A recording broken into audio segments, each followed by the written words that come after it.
Mən də o fikirdəyəm ki, o təkliflə razıyam ki, Azərbaycan prezidentinin doğum günü həm Azərbaycan Respublikasında, həm dünya Azərbaycanlılar arasında belə bir milli bayram kimi, gün kimi qeyd olunmalıdır.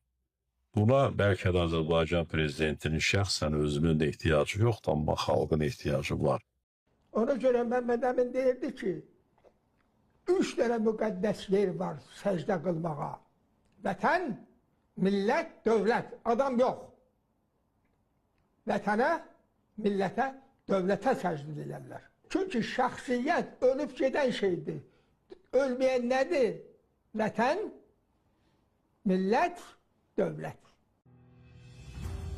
Rəhmətli Sirus Təbrizli bu günlər üçün demişdi ki, heykəl yox, taxıl əkmək lazımdır Nizami müəllim. İndi isə xalqın düşürüldüyü kredit bataqlığından, ölkə iqtisadiyyatını məhv edən monopoliyalardan, bespredel həddinə çatmış məmur özbaşınalığından, milləti savadsızlığa və cəhalətə sürükləyən təhsil sistemindən, ədalətdən savayı hər şeyə xidmət edən məhkəmə və hüquq sistemindən, milli güvənliyimizi təhdid həddinə gəlmiş səhiyyədən, əhalini cana doyurmuş cərimələrdən, kritikər halaşmadan, 100 minlərlə insanımızı qanunsuz və məhkəməsiz ölüm hökmünə məruz qoymuş pensiya sistemindən, caynaqlarından qanlar axan irticadan, hər addım başında intihara sövq edən istibdaddan, illərdir ki davam edən xəzinə oğurluqlarından, böyük yalanlardan, görünmüş talanlardan, təyin olunmuş ziyanlılardan, seçilməmiş deputatlardan, tapınaq təlimatlı nazir və başçılardan daha nələrdən və nələrdən qurtulmağa ehtiyacı var. Bayrama yox.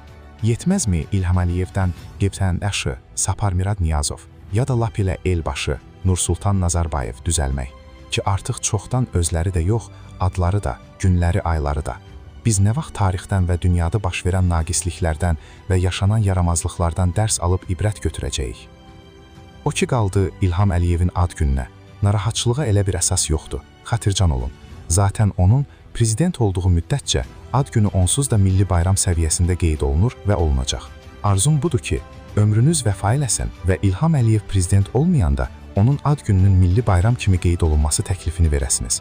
Mənim də Tanrıdan istəyim o ki, həmin günü görməyi mənə qismət eləsin, sizə ürəkdən əhsən deyə bilməm üçün. Daheş zat.